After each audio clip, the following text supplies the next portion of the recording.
Well, hi again, this is Dr. Michael Bogart, welcoming you back to our clip 2 of the 8th set of videos in our Exploring World Religions series. In the previous clip, we looked at Shinto origins and mythology, and in this clip, we'll examine more closely Shinto rituals and at some of the Chinese influences like Buddhism and Confucianism that have become so much a part of Japanese life. So here we go. Shinto ritual includes elements of animism, fertility rituals, ancestor reverence, and nature worship. Rituals involve attendance, that is, participation in washing for ritual cleansing, chants, etc. Then there are also offerings such as fish, fruit, money, prayers, and so forth, accompanied by hand clapping to get the kami's attention. Shinto rites and rituals actually have changed very little since ancient times. Now, Shinto shrines are almost as numerous as the kami are. Some of the most important ones are dedicated to the storm kami, notably at Izumo, and to Amaterasu at Ise.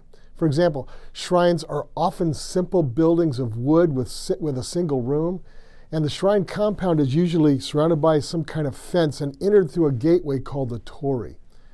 Shinto festivals include Gion, which celebrates deliverance from a great plague, Japanese New Year, the Festival of New Food, and the feast for a new emperor whenever that event occurs.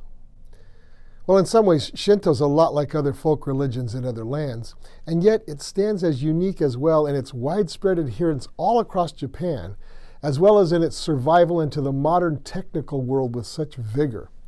Perhaps its survival is due to its link with Japanese culture and Japanese nationalism.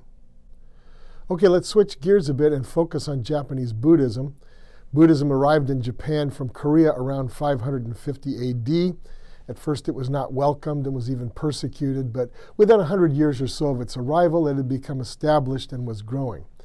It was under Prince Shotoku in the early 600s AD that Buddhism was established officially as part of Japanese life. At the same time, the prince also incorporated Confucian ideas into Japanese government. A little later in the Nara period, that is around the 700s AD, important elements of Chinese culture, especially writing, were incorporated from the Tang dynasty. And it was in this Nara period that Buddhism flourished and split into various sects, along with a sort of unique Japanese fusion of Buddhism with Shinto and Confucianism. I guess Asian fusion's been around a lot longer than we realized. The Heian period, that is around 800 to 1200 AD, saw the rise of two distinctly Japanese forms of Buddhism, Tendai and Shingon. Both emphasized esoteric knowledge and tantristic diagrams, chants, and charms. A little bit like Tibetan Buddhism, the Vajrayana kind that we talked about a couple of sessions ago. Several other Japanese adaptations of Buddhism developed a bit later, and among these was Amidism, a devotional sect in which Amida Buddha is revered as a savior. Those who love him are promised a dwelling place in the Pure Land after death. This is obviously similar to Pure Land Buddhism in China, which I theorized could have perhaps been influenced by Christianity somewhere along the Silk Road. Zen Buddhism is also a Chinese import, where it's called Chan. Zen emphasizes meditation with the goal of sudden intuitive enlightenment, much as Buddha himself was said to have experienced it. The focus is discovery of the unity within oneself and with the cosmos. The realization of fundamental unity is said to result in the disappearance of the distinctions between mind and body, samsara and nirvana, and so forth. The goal is not to escape the world or the samsara cycle, but to achieve inner peace through an understanding of cosmic unity.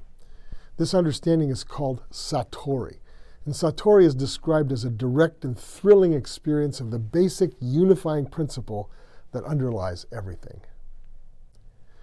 A more modern Buddhist development is the Soka Gakkai sect of Buddhism, which is nationalistic and even militant towards what it considers to be foreign influences, including Christianity. This sect of Buddhism has spread rapidly since 1945 and claims some 16 million followers. Now, before I close, I need to at least mention Confucianism in Japan. The Japanese found Chinese Confucianism attractive because of its emphasis on order, respect for hierarchy, and stress on restoring the ideal society. All of these concepts had, and still have, a great appeal within the Japanese worldview. The emperor is seen as semi-divine. His officers must be obeyed. Family respect should be cultivated. The samurai are the warrior class protecting the princes and the people. The samurai code of Bushido fosters loyalty, courage, honor, courtesy, and benevolence. Okay, that's all for this 8th series of videos in the Exploring World Religions series. In Series 9, we'll take a sharp turn away from the cosmic and acosmic religions we've been studying so far and into that area that for many of you will be much more familiar ground, the Abrahamic faiths, Judaism, Islam, and Christianity. Yes, they're all 3 related. We'll find out how in Series 9. This is Dr. Michael Bogart. We'll see you then.